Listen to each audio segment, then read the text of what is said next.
Early January 1945. Dwight Eisenhower faced the worst command crisis of the war. His British field marshal had just insulted every American soldier at a press conference. His American generals were threatening mass resignation, and now Bernard Montgomery was demanding permanent command of 2 American armies. Eisenhower wasn't just looking at maps. He was carrying the weight of an alliance fraying at the seams. He sat between volcanic American fury and pompous British insistence. This wasn't just a command decision. This was a lonely battle to keep the Western world from eating itself before the war was won. Eisenhower couldn't fire Montgomery without destroying the alliance. He couldn't give Montgomery what he wanted without losing his American commanders. He needed a solution that would satisfy no one, but might keep everyone in the war. He offered Montgomery a compromise. Keep 1 American army for the Rhine crossing. That was all. No permanent command, no strategic authority. 1 army for 1 operation. Montgomery would have to choose. Accept this humiliating reduction or lose everything. Eisenhower waited for his answer. January 7th, 1945. Montgomery had stood before reporters and claimed he saved the Americans during the Battle of the Bulge. He described how he found American forces in disarray and organized the defense that stopped the Germans. He made it sound like American generals had panicked and British leadership had rescued them. The reaction was volcanic. American newspapers reported that Montgomery stole credit for American victories. Veterans organizations demanded explanations.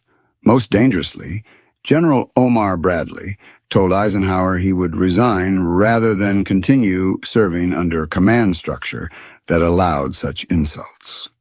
When Montgomery claimed he handled the battle, it didn't just enrage generals. It cut deep for the GIs who had just survived the Ardennes meat grinder. To them, Montgomery's words felt like a second attack, this time from their own side, dismissing the sacrifices of the 19,000 Americans who never left those woods. Montgomery's own chief of staff, Major General Freddie de Gingand, flew to Eisenhower's headquarters and learned the truth. Eisenhower had drafted relief orders. Montgomery was hours away from being fired. De Gingand returned to Montgomery and forced him to write an apology. Montgomery apologized on January 8th. Not because he believed he was wrong, but because his own subordinate warned him his career was over. The apology prevented Montgomery from being fired. It did nothing to restore trust with American commanders. Now, 2 days later, Montgomery was about to make things worse.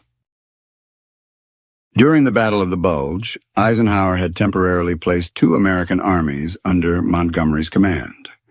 The U.S. First Army, under General Courtney Hodges, the U.S. Ninth Army, under General William Simpson, combined over 500,000 American soldiers. The arrangement was meant to be temporary. The German offensive had split the American front. Montgomery's headquarters was closer to the northern sector. He could coordinate the defense more effectively until the crisis passed. Montgomery saw opportunity where Eisenhower saw temporary necessity. He had proven during the Bulge that when Americans got into trouble, they needed British command to save them. His press conference had been clumsy, but the underlying message remained true. Now he wanted to make the temporary arrangement permanent. He wanted those armies for his great northern thrust into Germany. British and Canadian forces alone weren't enough. He needed American strength. Montgomery saw the Ninth Army as his security blanket, a force of 300,000 Americans he needed because his own British units were exhausted after 5 years of blood. For General Simpson and his men, it felt less like a partnership and more like being held hostage for a commander who didn't trust their methods. Within days of the press conference, Montgomery met with Eisenhower at Supreme Headquarters. He presented his case formally. Keep First Army and Ninth Army under his command. Launch a concentrated offensive in the north. drive to the Ruhr industrial region, end the war by May. Montgomery argued military logic. The broad front strategy was wasting resources. American armies in the South were making limited progress. Everything should be concentrated for one massive thrust under unified command. He needed both armies for the plan to work. British forces were exhausted after 5 years of war. Canadian forces were under strength. American manpower was essential for breakthrough operations. Taking these armies away would doom the northern offensive. Eisenhower listened without interrupting. When Montgomery finished, Eisenhower's response was direct. The command arrangement had always been temporary. The armies would return to American command. Montgomery's face went cold. This would cripple his offensive. Eisenhower was making a military mistake for political reasons. Bradley had already made his position clear to Eisenhower. If Montgomery kept those armies permanently, Bradley would not accept it. He would not serve as an Army Group commander without armies to command. He would not watch Montgomery use American troops to pursue British strategic objectives while taking credit for American victories. Bradley's position was firm. He had commanded these armies since Normandy. They were his forces. Eisenhower's decision to place them temporarily under Montgomery during the Bulge had been operationally sensible. Making that arrangement permanent was politically impossible. Other American commanders supported Bradley. Eisenhower understood what Bradley was telling him. Keep Montgomery happy or keep American generals loyal. He could not do both. George Patton heard about Montgomery's demand and told Bradley he would resign alongside him. Patton's Third Army had saved Bastogne during the Bulge. His forces had stopped the German offensive from the south. American soldiers had done the fighting and dying. For Patton, this was the final straw. He had saved Bastogne. His warrior spirit had turned an entire army 90 degrees in a blizzard, and yet he was still being chained up by a man he viewed as an incompetent egomaniac. His threat to resign wasn't about rank. It was about his refusal to let American blood be spent on a political general's reputation. The threat of losing both Bradley and Patton would collapse the American command structure. Other generals would follow. The Army Group commanders who had fought across France would refuse to serve under British strategic direction. Eisenhower faced the nightmare Churchill had feared: a mass resignation of American generals, the alliance fracturing over command politics, the war in Europe jeopardized because Montgomery couldn't control his ego. Churchill called Eisenhower shortly after learning of the crisis. He understood the stakes.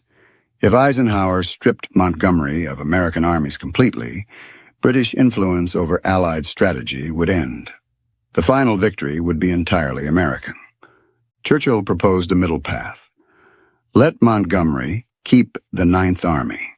Return First Army to Bradley. This would give Montgomery enough American strength for the Rhine crossing while returning most forces to American command.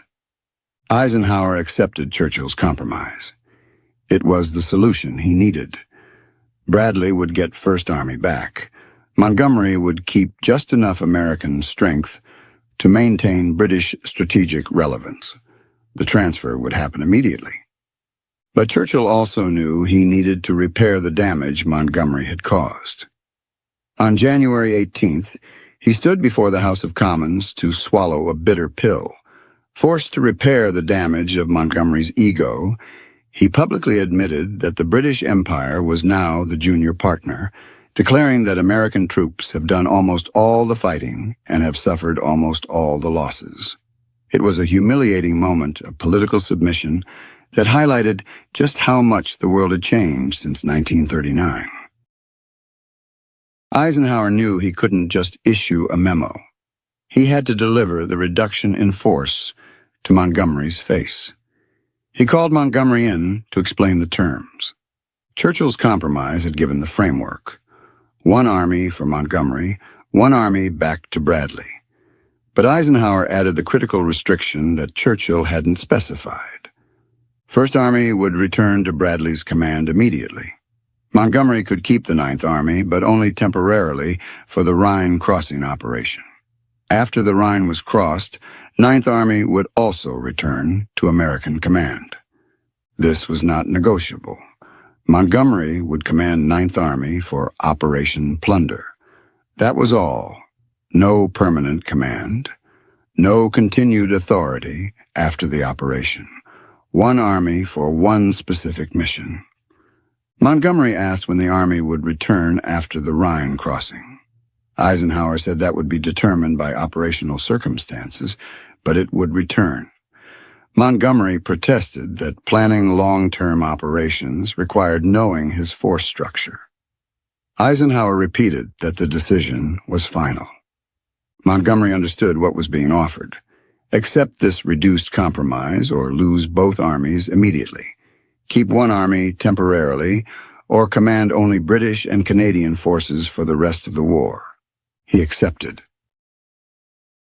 On January 17, 1945, First Army officially returned to Bradley's 12th Army Group. General Hodges now reported to Bradley, not Montgomery. The command structure returned to what it had been before the bulge. Bradley was satisfied with this part of the compromise. He got his largest army back. Montgomery's authority over American forces was reduced to one army for one operation. The precedent that American armies would be commanded by Americans was reestablished. But Bradley was not satisfied with Montgomery keeping Ninth Army even temporarily. He believed Montgomery would use the Rhine crossing to argue for extended command. He believed Montgomery would find reasons to delay returning the army. He told Eisenhower to watch Montgomery carefully. Eisenhower told Bradley the decision was made. Montgomery needed Ninth Army for the Rhine crossing. After that operation, the army would return. Period. Montgomery spent February and March planning Operation Plunder. The assault across the Rhine would be the largest river crossing of the war. Massive artillery bombardment. 2 airborne divisions dropped behind German lines. Ninth Army would be the southern prong of the attack. Simpson's Ninth Army worked closely with Montgomery's staff. Simpson respected Montgomery's organizational skills and thoroughness. The planning was meticulous. Every detail anticipated. Montgomery's strength was preparing set-piece operations where nothing was left to chance. But Ninth Army officers noticed something troubling. Montgomery's staff talked about operations beyond the Rhine as if Ninth Army would remain under British command. Plans for advancing into northern Germany included Ninth Army forces. No one mentioned the army returning to American command after the crossing. The plans didn't just ignore Bradley. They treated the Ninth Army as a permanent fixture of the British 21st Army Group. Eisenhower said he would handle it after the Rhine was crossed. On March 22, 1945, Patton's Third Army reached the Rhine near Oppenheim. Within hours, elements of Third Army were across the river. Patton called Bradley immediately. His instructions were specific. Tell the world we're across. I want the world to know Third Army made it before Monty starts his engines. Patton's crossing was opportunistic. He saw a weakly defended section of river and attacked immediately. No massive preparation. No elaborate planning. Just rapid exploitation of German weakness. This was more than a tactical victory. It was a demonstration of American mobile warfare doctrine in its purest form. Montgomery heard about Patton's crossing and was furious. This was typical American recklessness. The Rhine required proper preparation. Patton had gotten lucky. The real crossing would be Operation Plunder, where professional planning ensured success. But Patton had proven something important. The Rhine could be crossed without Montgomery's elaborate preparations. American methods worked. The warrior had beaten the politician by one day. Operation Plunder launched on March 23, 1945. Over 300,000 Allied troops participated. Ninth Army attacked from the southern sector. British and Canadian forces attacked from the north. Massive artillery support. Airborne divisions seized key positions. Engineers constructed bridges under fire. The operation succeeded. Montgomery's forces crossed the Rhine and established a substantial bridgehead. German resistance was heavy, but Allied strength was overwhelming. By March 25th, forces were advancing beyond the river into Germany. Montgomery declared the operation a complete success. Perfect execution. The northern route into Germany was open.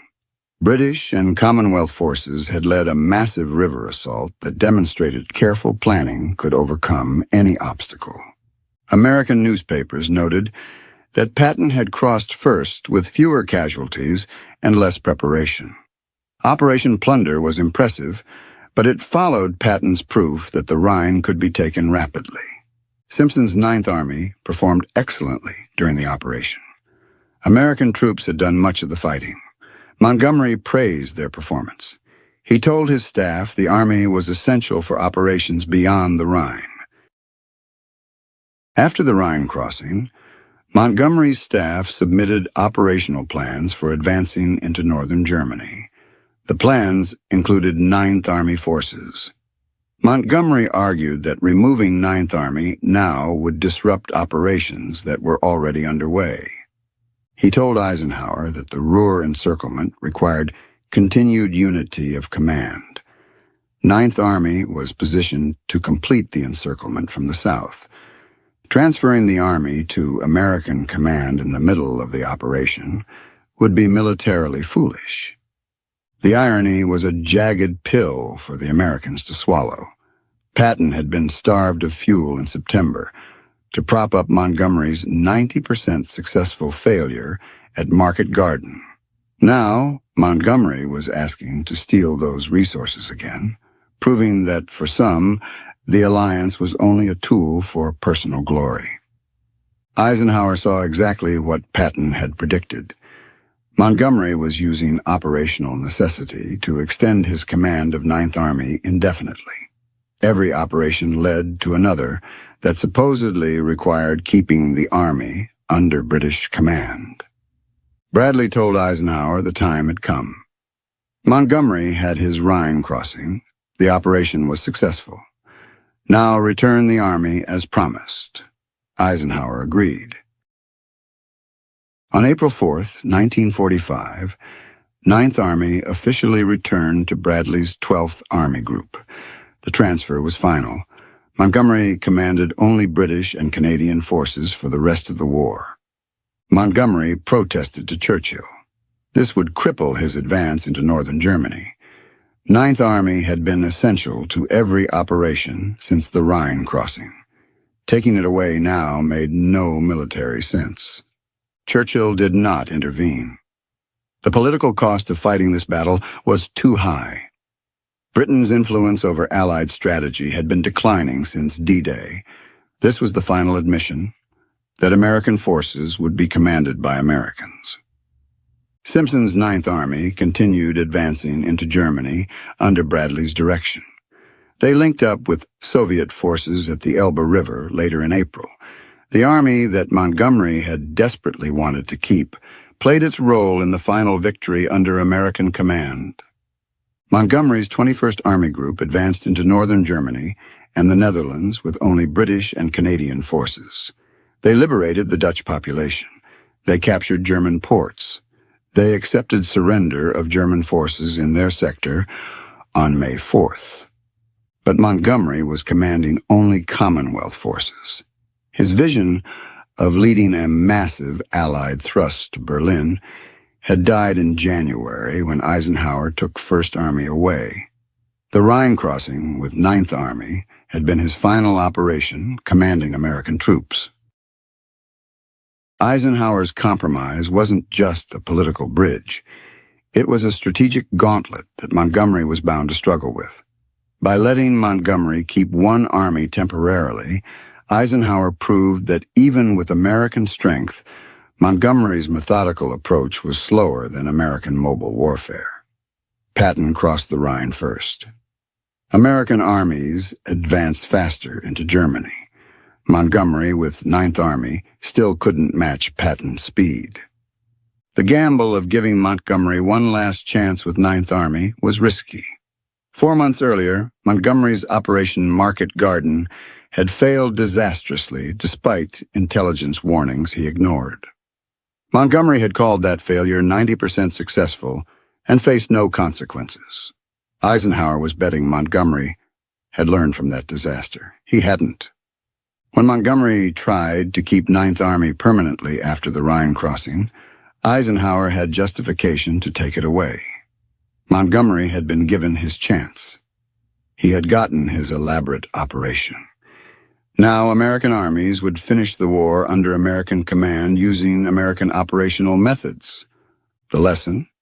Coalition warfare requires trust, and Montgomery destroyed that trust with his press conference. Eisenhower gave him one last chance with Ninth Army.